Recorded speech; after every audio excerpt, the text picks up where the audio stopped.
Oi, minha gente, como vocês estão? Sou eu novamente, professora Catarina Nizam, do SESI Camaragibe. Espero que vocês gostem desse nosso novo encontro. É sobre parasitas. Vamos falar de algumas doenças que parasitam a gente.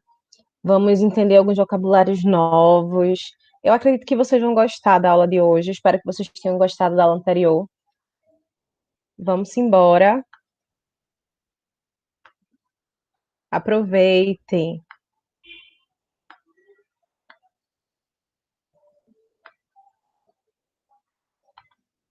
Como eu já tinha mencionado para vocês como é que funciona o processo de achar os conteúdos que vão acontecer no SSA2 e também aqueles conteúdos que vão estar em toda a prova que você for fazer, lá dessa mesma fonte, que é você procurar lá no Google o nome da prova com o ano que vai acontecer, né? Porque existe o SSA para SSA2 2022.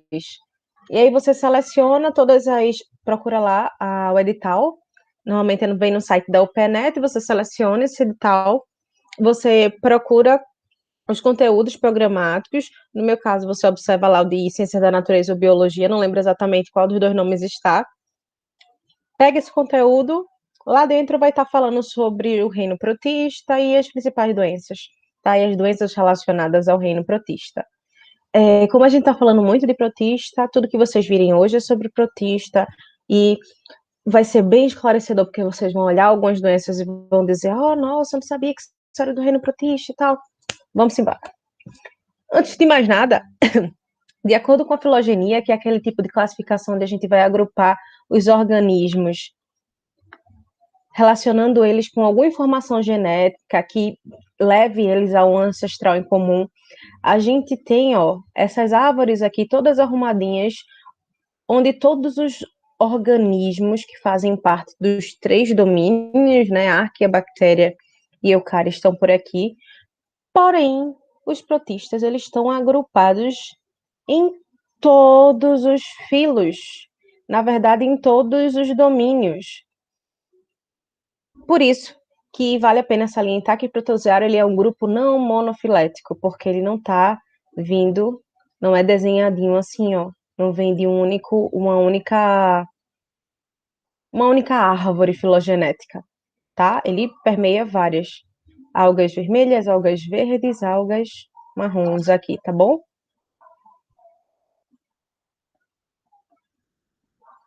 Vamos para a próxima. Quando a gente fala desse processo, né, do motivo do início dessa criação, desse filo, né, desse cladograma, a gente tem aqui na base um ancestral da mitocôndria, e ele trata desse nome endossimbiose. Eu achei que a gente podia trazer essa nomenclatura de endossimbiose para a gente só relembrar, porque a gente já sabe, a gente vai só relembrar, tá? Que a teoria endossimbiótica conta que mitocôndrias e cloroplastos, lembram deles? Cloroplastos nas células vegetais, mitocôndrias, a gente vai ter em ambos produção de energia, no cloroplasto a gente vai ter a realização da fotossíntese, lá. E nas mitocôndrias vamos ter o ciclo de Krebs, né? A gente vai ter a formação do ATP, da energia. E ambas organelas descendem de bactérias primitivas. Essas bactérias passaram a viver dentro de células eucarióticas primitivas há muito, muito tempo atrás, dando origem aos seres eucariontes atuais, que possuem mitocôndrias, tá? E cloroplastos. Temos esses dois. E é só um ponto para falar dessa teoria endossimbiótica, tá bom? Só que, como os protistas estão, não são um grupo monofilético, a gente vai fazer a classificação do Itaker. É aquela que a gente aplica quando a gente aprende desde que a gente é pequenininho, que a gente vai ter 5 reinos, lembra lá? Animal, vegetal, o das bactérias, que é a Monera, os fungos do reino Fungi, e eles fazem os protozoários, né, e algas fazendo parte do reino protista. Primeiro a gente vai falar das algas, porque elas são eucariontes fotossintetizantes, elas fazem parte da base da cadeia alimentar, como todos os fotossintetizantes fazem, tá? Só que o que é importante falar sobre as algas, que vira e mexe quando aparece alguma questão, tem alguém falando assim, eu não sabia, errei, era uma casca de banana, eu errei e tal. Olhe, alga não faz parte do reino plant. A alga tá dentro do reino protista. Não esqueçam disso, ok? Alga no reino protista. E elas vão ser divididas em grandes grupos de acordo com o pigmento que elas vão possuir, além da clorofila. Tá? E aí elas vão apresentar cores diferenciadas nesses grupos que elas são organizadas. Lá, quando a gente estava no slide anterior, a gente já viu meio que um spoiler, algas verdes, algas vermelhas, algas marrons, né? E é exatamente isso, é dessa forma que elas são organizadas. Algas pardas ou feófitas, elas têm esse pigmento, além de clorofila, elas apresentam focoxantina, por isso que elas são nessa coloração, ó. A gente tem aqui o sargassum, a gente tem aqui, ó, florestas de algas enormes, são os kelps, os kelps, esse grupo, essa espécie, eles chegam a alcançar 60 metros de altura. Essas algas possuem o alginato, que é um espessante de alimento. Ele engrossa o alimento. As vermelhas ou rodófitas, ela tem como pigmento, além da clorofila, a ficobilina, por isso que elas têm essa coloração avermelhada. Tá? Ó, vale falar das algas pardas, das feófitas, tá bom? As feófitas, a gente só vai conseguir encontrar em águas salgadas. Em águas doces, não. As rodófitas em água doce e água salgada. É muito comum ouvir falar do nori, né? Que o nori faz parte daquela alga que tá no sushi, que tá no temaki, ok. Só que aquele nori que a gente utiliza para essas algas, ele costuma ser um mix de outras algas comestíveis. E aí elas são secadas, né? Elas são normalmente liofilizadas, ela vai haver o processo de sublimação, elas vão sair, a água vai evaporar toda, e essas algas, elas sequinhas lá, ficam com sílica, inclusive, dentro do pacote, para manter aquele ambiente bem sem a umidade, e vão utilizar o sushi men, sushi womo, para poder produzir aquele sushi, produzir aquele temaki. Porém, esse nori você também pode encontrar como nome popular de uma alga chamada porfíria, que é essa alga aqui, que também é comestível, tá certo? Só que ela não é a alga do sushi. É o nori. Sim, vai ter o nori que vai ser feito com o nori mesmo. Porém, esse que a gente come, que é verdinho, aquela alguinha verdinha, ele é um mix de outras algas, tá? As algas, elas são características por produzir essa substância chamada carragena. A carragena é muito conhecido emulsificante de misturas, tá? Na indústria. Pelo fato que é emulsificante. Sabe quando a gente une água com óleo? Não mistura, né? E o emulsificante ele pode ser adicionado numa substância assim para poder permitir que ela consiga ser misturada. Você consegue dar uma agregada ali. É assim que o emulsificante vai atuar, digamos assim, unindo coisas que não deveriam, substâncias que não deveriam se unir. E por último, e não menos importante, a terceira classificação das algas, que são as algas verdes ou clorófitas, que vão ter apenas a clorofila, tá? A gente vai encontrar elas tanto em água doce quanto em águas salgadas. Elas vão armazenar amido, e por conta disso se acredita que elas sejam os ancestrais, tá? As plantas mais evoluídas, as primeiras plantinhas lá, as briófitas, elas já seriam evolução das clorófitas, ou algas verdes. Aqui a gente tem três exemplos de algas verdes. A uva, ela é de água salgada, ela é usada na culinária, daqui não muito, só em restaurantes diferentes, né, mas de outros países da Europa. A clorela é uma microalga que é utilizada como suplementação. Ela tem fonte de ferro, zinco, magnésio, vitaminas, tá? Vitamina A, vitamina D. Então, tem toda ela aqui, ó, proteína, né? A clorela semelhante às propriedades da espirulina, que é uma alga também utilizada para suplementação vitamínica, que é muito famosinha, inclusive. Essa daqui, ó, é a Chlamydomonas, também é uma alga, e ela é uma alga monocelular, como essa daqui, tá vendo? Unicelular, e ela é flagelada, ó, que belezura, tá? Dois flagelinhos na nossa alga. Finalizando esse momento alga do reino protista, a gente vai lá para os protozoários propriamente ditos. Quem são eles?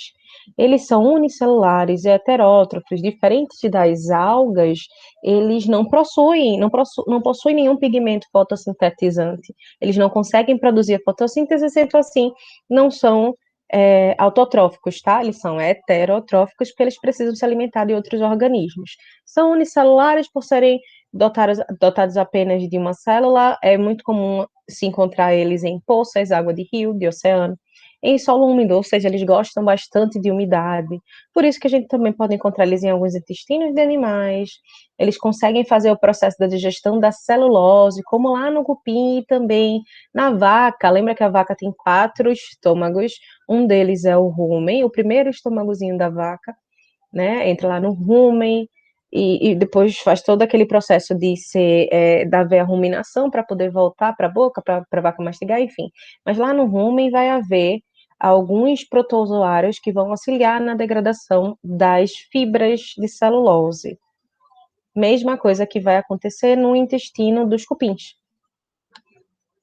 Podem ser de vida livre, que são, inclusive, considerados bioindicadores, a presença ou a quantidade da população daquele organismo de vida livre que estiver ali naquele ambiente, ele vai indicar se aquele ambiente está saudável ou não. E eles também podem ser patogênicos, que é aqui que a gente vai pegar daqui a pouquinho para a gente falar sobre as doenças que eles podem causar na gente. Eles podem ter várias formas de locomoção ou simplesmente não se locomover, que é no caso dos esporozoários. Protozoários que são esporozoários não possuem formas de locomoção bem características ou específicas, que é como se fosse um ovinho, uma sementezinha, bem pequenininha, na verdade, porque é uma microsemente. Os cílios, a gente vai ver daqui a pouco os cílios fazendo esse movimento de batimento e eles podem se locomover. Os pseudópodes, que são os risópodos, tá? Existe essa locomoção por risópodos, que é utilizando esses pseudópodes, as amebas fazem isso. E os flagelados, onde a gente vai ter aqui, ó, na pontinha dele um flagelo que vai fazer o batimento do flagelo e vai auxiliar na sua locomoção. Olha quem eu tenho aqui. Eu tenho 2 organismos que muitas vezes, muitos representantes, né, espécies de ameba, espécie de paramécio, eles são de vida livre. E aí você vai ter, ó, a locomoção por pseudópodes, como a gente viu aqui, ó, os pseudópodes. E esses pseudópodes aqui, tá vendo? Locomovendo bem devagarzinho. E aqui a gente vai ter pequenos cílios, estruturas ciliadas, que auxiliam na locomoção desse paramécio. E a gente pode observar claramente um paramécio sendo fagocitado por uma ameba, ou fagostose. Quem tiver curiosidade, em uma das aulas da gente vai falar, está falando sobre transporte para dentro da membrana plasmática e está falando também sobre a fagostose. E aqui, ó, cílios batendo e os pseudópodes se fechando e dentro da ameba ficando preso o paramécio. E as protozooses? Vamos falar das doenças, né? Já que a gente conheceu um pouquinho sobre esse grupo, esse reino, falamos das algas, características gerais dos protozoários, e vamos entender como é que funcionam as doenças. Essas doenças, elas vão afetar quem, tá? A resposta é simples, as pessoas mais pobres dos países menos desenvolvidos, e aí vem a nova pergunta, mas por quê? Porque não tem saneamento básico, não há acesso de saneamento básico para as pessoas, e se tem, ele é precário, e são doenças que utilizam-se da falta de higiene daquele ambiente para poder. Os vetores utilizam bastante para poder se proliferar. Vamos falar daqui a pouco sobre o vocabulário. Existe uma falta de atendimento médico para esse grupo de pessoas. Os recursos são poucos, a alimentação ela vai ser deficiente e também vai ter sempre pouca escolaridade envolvida, por isso que falta também a informação, né? Deixa eu voltar, perdão. A gente tem uma tríade epidemiológica onde o vetor, que é o nome que a gente tem que lembrar sempre, quem vai ser o vetor? O que é esse vetor? Esse vetor ele é o responsável por contaminar as pessoas com aquelas doenças, como, por exemplo, o vetor da malária. Ele é um mosquito anófeles, e ele vai transmitir a malária de uma pessoa para outra. Ele vai ser o vetor. Então, a gente vai ter o agente patógeno, ou patogênico, é aquele agente que vai causar a doença. A gente vai ter um hospedeiro, tá? Já que a gente começou falando da malária, vamos continuar falando sobre ela. O agente patógeno da malária, a malária, vai ser o parasita plasmódio. O vetor vai ser o mosquito anófeles, tá? Mas aí vamos falar do vetor por último. Então, eu tenho aqui um protozoário, tá? Que vai causar malária, um hospedeiro que somos nós, Fatores ambientais que vão influenciar na vida do hospedeiro e na vida desse agente patógeno, e também vai esses três juntos vão formar, esses três só vão se unir com o auxílio de um vetor. Esse vetor vai ser o grande responsável por ligar o agente patogênico ao hospedeiro e utilizar os fatores ambientais em prol dele. Essa é a tríade epidemiológica para qualquer zoonose, não exclusivamente de protozoário. O que é que a gente tem que saber? Primeiro, zoonose é doença causada por parasita, tá? Não precisa ser protozoonose, zoonose parasita. Autoespecificidade é um vocabulário, uma expressão utilizada para explicar que tem aquele micro-organismo, ele só atinge tal tecido. Isso é uma autoespecificidade. A gente vai ter apenas um tecido-alvo, né, ou um órgão-alvo para esse organismo que vai estar infectando. O agente etiológico é quem vai causar a doença, e aqui no agente etiológico a gente vai ter o nome de vários protozoários. O hospedeiro definitivo é aquele que vai estar em fase final de maturidade, onde vai acontecer a reprodução sexuada. Sempre que você observar um ciclo, aquele ciclozinho de doença, que é a reprodução sexuada. Ah, não, sexuada, porque a sexuada é aquela que é a troca de material genético. Toda vez que você observar aquela reprodução sexuada, você chega àquela conclusão de que aquele indivíduo ele vai ser o hospedeiro definitivo. E o intermediário é onde vai haver a reprodução assexuada. Sempre que você observar qualquer ciclo de doença, você vai ver que vai ter um ponto de reprodução assexuada e um ponto de reprodução sexuada. Na assexuada vai acontecer dentro do hospedeiro intermediário e a sexuada dentro do hospedeiro definitivo. Os ectoparasitas são ligados às superfícies externas, conhecemos alguns, minha cabeça chega até coçou, lembrei de algum. Os endoparasitas são ligados às superfícies internas. Bem, a gente vai falar muito de endoparasitas hoje, porque os protozoários adoram viver dentro da gente. O vetor é aquele agente biológico que vai transportar o agente etiológico, eu já dei aquele exemplo da malária e o mosquito anófeles. O período de incubação é o tempo decorrido entre a entrada do agente até aqueles primeiros sintomas da doença. Então, há um intervalo temporal para isso, tá certo? Uma questão que sempre acontece, quando a gente está conversando sobre esse assunto, sempre tem alguém que fala assim, mas tem uma preferência específica, todo protozoário, eles vão atingir algo, eles vão fazer aquilo primeira coisa, poucas pessoas conhecem vários outros reinos, entendem, conversam sobre os outros reinos, só que os protozoários, eles são meio que esquecidos até por algumas pessoas, que quando a gente toca no assunto, a pessoa fala assim, oxe, não existe isso, nem lembrava. Mas existe essa ideia de generalizar um grupo só porque eles são unicelulares e tal, não tem nada a ver. Eles têm preferência, sim. A gente vai ter grupos de protozoários, como no caso do plasmódio, que eu já falei, né, da malária. Ele é o agente etiológico da malária. A gente vai ter ele se alimentando dentro do plasma sanguíneo, ele utilizando o plasma sanguíneo para se proliferar, para sobreviver ali, utilizando como estágio de maturação do seu ciclo de vida. E também vai ter aquele protozoário, como o Toxoplasma gondii, que é o responsável, o vetor não, o agente etiológico da toxoplasmose, né, que é aquela doença que é transmitida pelas fezes de gatos e cachorros, enfim. Não vai haver distinção de tecido para esse protozoário, de onde ele pode infectar desde o cérebro até a pele, tá? Não tem um, um tecido-alvo, tá bom? Vamos falando agora da doença de Chagas. O que é essa doença? Como é que ela acontece? Ela é uma doença causada, sim, por protozoários, como todas as doenças que a gente vem falando até agora, porém, ela tem estado em alta nos últimos tempos. Fiquem atentos a essa doença, ela tem grandes chances de cair no SISU, então vamos tentar falar sobre tudo direitinho, tá? Sobre o SISU não, perdão, não é SSA2, ok? Ela tem chances altíssimas de cair nesse SSA2, tá? Primeiro, essa doença de Chagas, ela é transmitida por um vetor.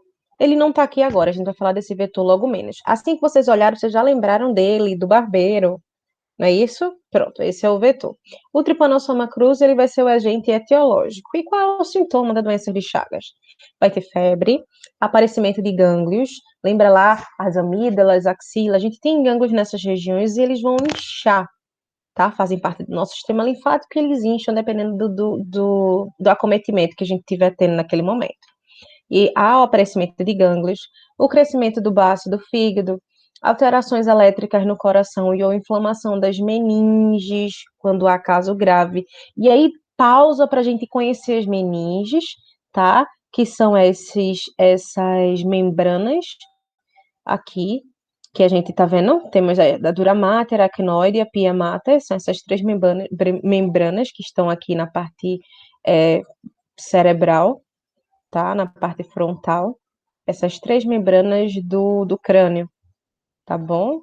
Então, quando a gente fala de inflamação nas meninges, são essas aqui. Essas três aqui. Na fase aguda, que é aquela fase do início, normalmente ela é o começo de tudo. Os sintomas vão durar de 3 às 8 semanas. Na crônica, aquela quando tem um intervalo temporal maior, os sintomas eles vão ficar relacionados a distúrbios no coração e ou no esôfago e no intestino. Como é que se diagnostica a doença de Chagas? É através de um exame de sangue, onde vai se encontrar esse bonito aqui, ó. Esse daqui é o Trypanosoma cruzi. São hemácias, tá vendo? Várias hemácias e o Trypanosoma cruzi aqui, presente dentro do sangue dessa pessoa que foi infectada pela doença de Chagas. E agora vamos entender como é que vai funcionar esse ciclo, esse estágio, tá?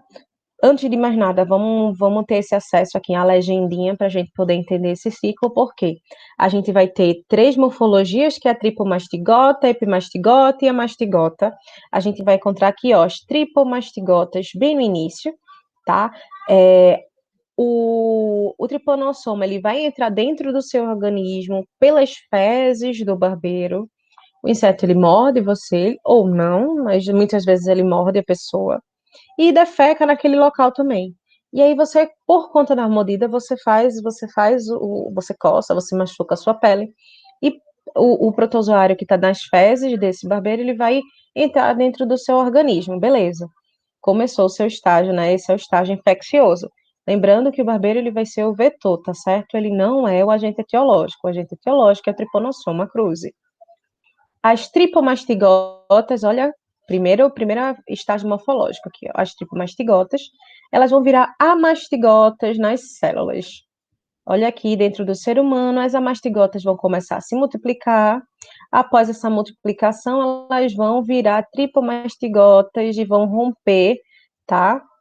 Essas células para poder entrar dentro da corrente sanguínea. E é nesse momento onde vai ser feito o diagnóstico. É nesse momento que, quando você coleta o sangue e faz uma lâmina sanguínea, o sangue da pessoa pode no sangue da pessoa pode ser observado a presença desses parasitas.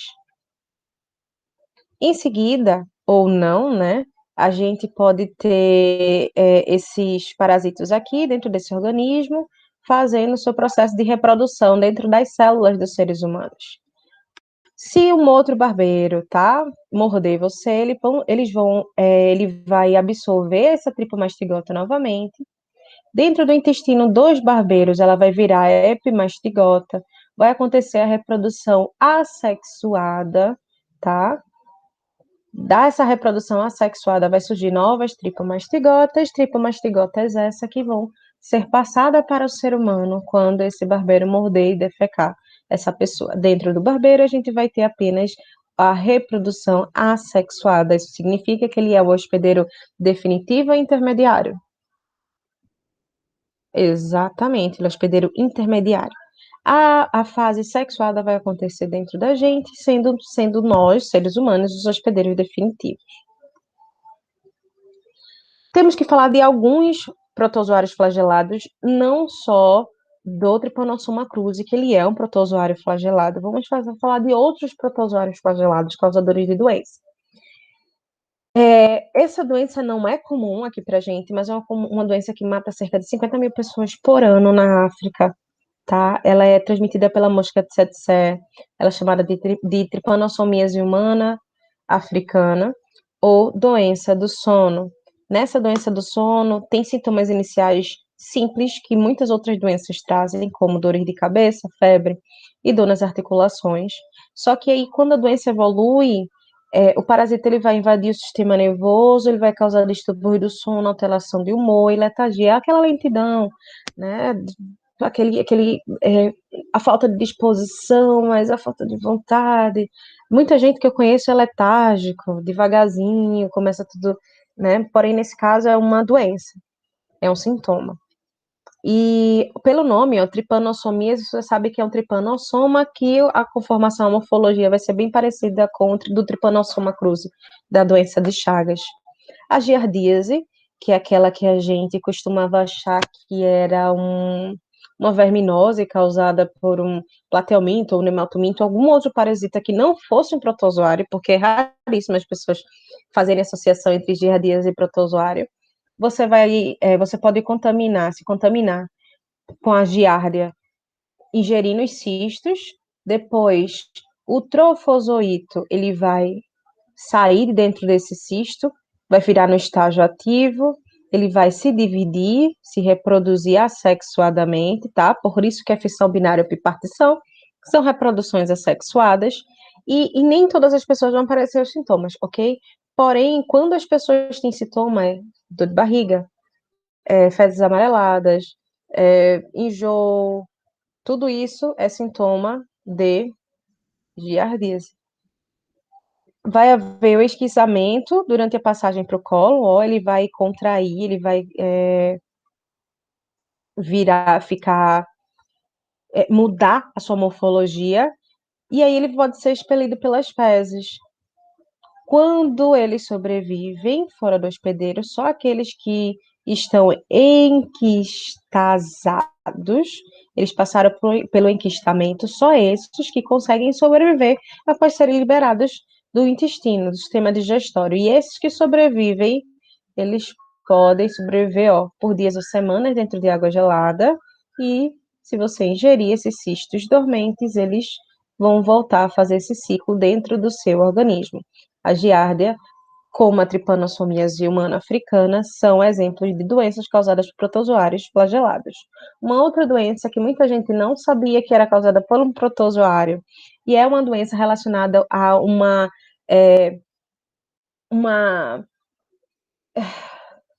ao ato sexual sem a proteção adequada, tá? Muita gente mesmo fala sobre proteção, tem a ver muito com a prevenção de controle de natalidade, digamos assim, mulheres que têm controle de natalidade, tomem cuidado, porque não é o controle de natalidade que previne de doenças, tá? Isso aqui é uma infecção sexualmente transmissível, e que vai ocasionar, vai haver a transmissão pela relação sexual sem a utilização de camisinha, tá?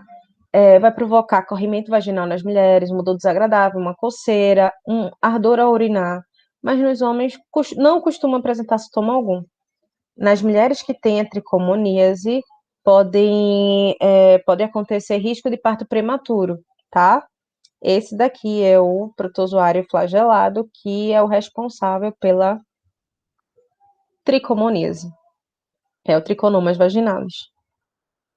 Outra doença causada por protozoário flagelado é a leishmaniose. Na leishmaniose, a gente vai ter a presença de um flebotomínio, tá? Essa família Flebotomini, essa daqui é uma fêmea. Essa fêmea, olha aqui, ó.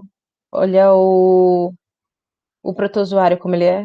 Ele é flagelado. E essa fêmea, ela vai fazer aquele processo de transmissão, onde da saliva dela vai passar aquele contaminante para a pele, nessa pele, esse contaminante, esse agente etiológico, vai sair do vetor para dentro do organismo, esse organismo vai maturar esse vetor, e como consequência, tá, dessa doença, da leishmaniose, ela costuma ter ulcerações ou externas ou internas, tanto em pessoas quanto em outros mamíferos, tá? Ela é para mamíferos. É muito comum acontecer em cachorro, é muito comum você ver em hospitais veterinários anúncios sobre a leishmaniose, que tem cura, para vacinar, para tomar cuidado, para botar repelente nos animais e todo esse processo, porque ela pode passar, sim, do animal para a gente, basta ter um agente, um vetor, para pegar o agente etiológico e passar de um mamífero para o outro. tomar cuidado. E como é que acontece essa passagem? Aqui tem um exemplo de um cachorro com leishmaniose. Esse cachorro ele foi picado pelo mosquito. Esse mosquito ele pode picar uma pessoa e essa pessoa pode ter, existem os dois tipos de leishmaniose, tá? A leishmaniose ela pode ser visceral ou interna. Ela vai atacar os seus órgãos, as suas vísceras, aqueles órgãos que estão dentro do seu organismo, os órgãos dentro do organismo, mas aqui, aqueles os seus órgãos, e não vai demorar para ver uma diagnose externa, diferente da tegumentar. Na tegumentar é possível visualizar ulcerações, feridas, e aí se fazer o diagnóstico mais precisamente. E por último, e não menos importante, eu acho uma doença muito interessante para a gente aprender. É uma doença que tem muitas chances de cair no SSA, porque ela tem aumentado, infelizmente, tá, o número de casos da malária, que o agente etiológico é o plasmódio, o vetor é o anófeles. A gente vai encontrar essas morfologias aqui, que é o merozoíto, o esporozoíto e o ocineto. Então, eu vou ter o mosquito, tá? Vamos começar ele aqui, ó. O mosquito, ele vai injetar o parasita dentro do ser humano. Mordeu, esse parasita fica aqui perto das glândulas salivares, então ele vai ser mordido, mordeu a pessoa. Dentro dessa pessoa é esse esporozoito, olha aqui, ó, tá dessa forma, o parasita. Como o esporozoito, ele vai infectar o fígado daquela pessoa. No fígado, esses esporozoitos, eles vão se transformar em merozoitos. Os merozoitos, eles vão, ó, infectar as hemácias, fazerem todo o seu ciclo, ó, dentro das hemácias, para quando eles forem eliminados das hemácias, ó, passado esse ciclo, amadureceu, saiu das hemácias, eles vão entrar na fase sexuada, onde a gente vai ter os gametócitos trocando a sua informação genética. Essas hemácias, elas são lisadas, tá? A gente viu dentro nosso encontro de hoje, hemácias sendo lisadas, com esses merozoitos sendo eliminados de dentro dela. E aí o mosquito ele pica a pessoa, então ele vai ter esses gametócitos formados para dentro do organismo dele, e dentro do organismo do mosquito, esses gametas vão se desenvolvendo e se reproduzindo até voltarem a ser esporozoitos e voltarem para dentro de um ser humano. Essa doença, ela causa febre, essa doença, ela é muito conhecida pela febre terçã, é outro nome da malária, e essa febre, ela oscila, né, febres e calafrios oscilando, enquanto a pessoa tiver com esse parasita. E muitas vezes as pessoas não têm noção de que estão com a doença, inclusive não é feito nem o diagnóstico. Porque para fazer o diagnóstico, como a gente viu lá da doença de Chagas, você tem que solicitar, o médico tem que solicitar para você um exame de sangue para verificar se tem a malária no seu sangue, né? Aqui a gente consegue ver, ó, as hemácias com os merozoitos, cheia de merozoitos. E aí é nesse momento que você tem que ajudar o médico. Se você teve contato, se foi para alguma área que tem caso de malária, você tem que chegar, ó, doutor, eu fui para uma área que tem caso de malária, para ver se ele solicita também um diagnóstico. Espero que vocês tenham entendido. Todas as doenças que a gente falou hoje são todas causadas por protozoários. Não esqueçam delas, porque muitas vezes eles perguntam: essa doença é causada por bactéria? Por vírus? Todas as de hoje protozoários. Espero que tenha ficado claro. Espero que vocês consigam fazer os quesitos, as questões. Foi ótimo. Muito obrigada, gente. Tchauzinho. Até o nosso próximo encontro. E é por isso. E é só. É só. Tchau, tchau, pessoal.